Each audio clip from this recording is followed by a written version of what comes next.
بسم اللہ الرحمن الرحیم۔ حضرت ابن عباس سے روایت ہے کہ نبی کریم صلی اللہ علیہ وسلم نے ارشاد فرمایا کہ اللہ تعالیٰ نے آدم علیہ السلام کی پشت سے پیدا ہونے والے تمام اولادوں سے وادی نعمان یعنی عرفات کے میدان میں عہد لیا تھا۔ اللہ تعالیٰ نے عرفات کے میدان میں حضرت آدم علیہ السلام کی پشت سے ان سے پیدا ہونے والی اولادوں کو نکالا اور اپنے سامنے چیٹیوں کی طرح پھیلا دیا۔ اس کے بعد ان سے وعدہ لیا اور فرمایا الستُ بربکم، کیا میں تمہارا رب نہیں ہوں؟ انہوں نے کہا بلا، یعنی کیوں نہیں؟ اور اسی دن قلم نے قیامت تک کے ہونے والے سب باتوں کو لکھ دیا۔ قرآن مجید میں ارشاد ہوا اور جس وقت آپ کے رب نے آدم کی پشت سے ان کی تمام اولاد کو نکالا اور انہیں خود ان کی ذات پر گواہ بنایا اور فرمایا کیا میں تمہارا رب نہیں ہوں؟ سب نے کہا کیوں نہیں؟ حضرت عمر بن خطاب رضی اللہ تعالیٰ عنہ سے اس آیت کی تفسیر کے بارے میں سوال کیا تو انہوں نے فرمایا کہ میں نے رسول اللہ صلی اللہ علیہ وسلم سے سنا ہے کہ اللہ تعالیٰ نے آدم علیہ السلام کو پیدا فرمایا، پھر ان کی پشت پر داہنا ہاتھ پھیرا اور ان سے ان کی اولاد کو نکالا اور فرمایا کہ میں نے جنت کو ان کے لیے اور ان کو جنت حاصل کرنے والا اعمال کرنے کے لیے بنایا ہے۔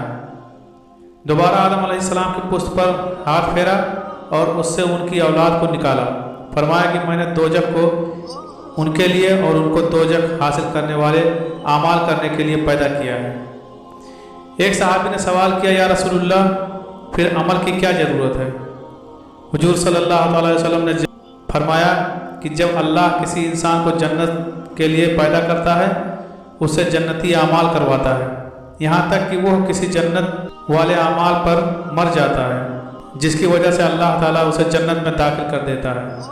جب کسی کو دوزخ کے لیے پیدا کرتا ہے تو اس سے دوزخ حاصل کرنے والے اعمال ہی کرواتا ہے، یہاں تک کہ وہ دوزخ والے عمل پر مر جاتا ہے جس کی وجہ سے اللہ تعالیٰ اسے دوزخ میں داخل کر دیتا ہے۔ اس سلسلے میں بھی علماء کی الگ الگ رائے ہے۔ کچھ کا کہنا ہے کہ اللہ تعالیٰ نے ان کی اولاد کو آدم علیہ السلام کے زمین پر بھیجنے سے پہلے نکالا تھا، اور کچھ کا کہنا ہے کہ عرفات کے میدان میں نکالا تھا۔ جب آدم علیہ السلام کی عمر 130 سال ہوئی تو حوا علیہ السلام کے بطن سے سیس علیہ السلام کی پیدائش ہوئی۔ ان کی پیدائش حابیل کے قتل کے 50 سال بعد ہوئی۔ ابن عباس رضی اللہ تعالیٰ عنہ سے روایت ہے کہ آدم علیہ السلام کے یہاں سیس علیہ السلام اور ان کی ایک بہن گرورہ پیدا ہوئی۔ ان کی پیدائش پر جبریل علیہ السلام نے فرمایا کہ یہ اللہ کا عطیہ ہے جو کہ حابیل کا بدل ہے۔ انہیں عربی زبان میں سس، سریانی میں ساس جبکہ عبرانی میں سیس کہتے ہیں، اور آپ ہی حضرت آدم علیہ السلام کے جانشین بنے۔ بیان کیا جاتا ہے کہ حضرت آدم علیہ السلام اپنی وفات سے پہلے 11 دن بیمار رہے۔ انہوں نے اپنا جانشین اپنے بیٹے سیس علیہ السلام کو بنایا اور ان کے لیے ایک وصیت نامہ لکھوایا اور ان کے سپرد کر کے اس سے قابیل اور اس کی اولاد سے چھپانے کا حکم دیا، کیونکہ قابیل نے اپنے بھائی کو حسد کے باعث قتل کیا تھا۔ اس وجہ سے سیس علیہ السلام اور ان کی اولاد نے جو علم انہیں دیا گیا تھا اس کو قابیل اور ان کی اولاد سے خفیہ رکھا۔ محمد بن اسحاق رضی اللہ تعالیٰ عنہ روایت کرتے ہیں کہ جب آپ کی وفات کا وقت قریب آیا تو آپ نے سیس علیہ السلام کو بلایا، ان سے وعدہ لیا اور دن رات کی گھڑیاں اور وقت کا علم سکھایا، اور یہ بھی بتایا کہ ہر گھڑی کوئی نہ کوئی اللہ کی مخلوق اس کی عبادت میں مشغول رہتی ہے، اور فرمایا میرے عزیز بیٹے عنقریب زمین پر ایک طوفان آئے گا جو 7 سال تک رہے گا۔ پھر وصیت نامہ لکھوایا، اور جب اپنی وصیت نامہ لکھ کر فارغ ہوئے تو آپ کا انتقال ہو گیا۔ اللہ آپ پر اپنی بے شمار رحمتیں نازل فرمائے۔ آپ کی وفات پر ملائکہ جمع ہوئے اور قبر بنائی۔ اس وقت سیس علیہ السلام اور ان کے بھائی مشرق الفردوس نامی ایک بستی میں رہتے تھے جو زمین پر سب سے پہلی بستی تھی۔ آپ کی وفات پر چاند سورج لگاتار 7 دن اور 7 رات گرہن میں رہے۔ فرشتوں نے آپ کی لکھی ہوئی نصیحت کو جمع کیا اور اسے ایک سیڑھی نما چیز پر رکھ دیا۔ اس کے ساتھ ایک ناقوس گھنٹا بھی تھا جسے آدم علیہ السلام جنت سے لائے تھے۔ کہ اللہ کی یاد سے غافل نہ ہو۔ اس سلسلے کی ایک حدیث جو ابی بن کعب رضی اللہ تعالیٰ عنہ سے مروی ہے، رسول اللہ صلی اللہ علیہ وسلم فرماتے ہیں کہ علیہ السلام کی وفات کا وقت قریب آیا۔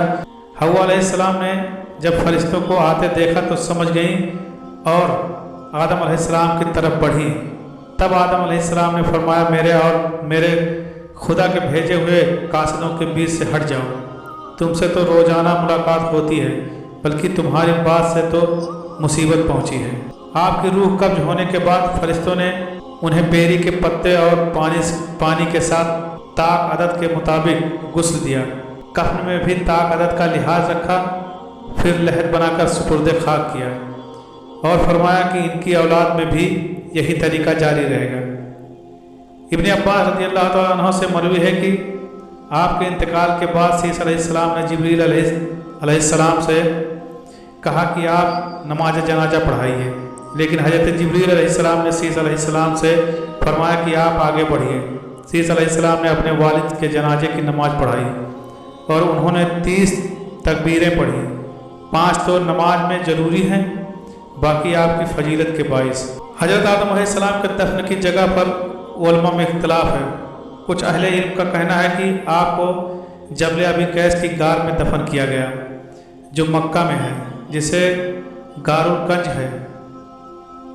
حضرت ابن عباس سے روایت ہے کہ طوفان نوح کے وقت حضرت نوح علیہ السلام نے آپ کے جسد مبارک کو کشتی میں رکھ کر، اور جب طوفان تھم گیا تو آپ اپنے کشتی سے باہر نکل کر آدم علیہ السلام کو بیت المقدس میں ایک مقام پر دفن کیا۔ آپ کی وفات جمعے کے دن ہوئی۔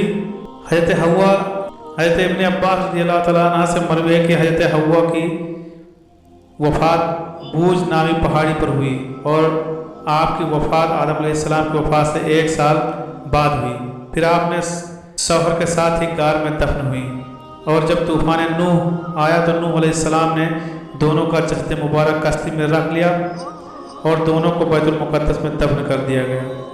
واللہ عالم۔ اللہ تعالیٰ دونوں پر اپنی بے شمار رحمت نازل فرمائے، آمین ثم آمین۔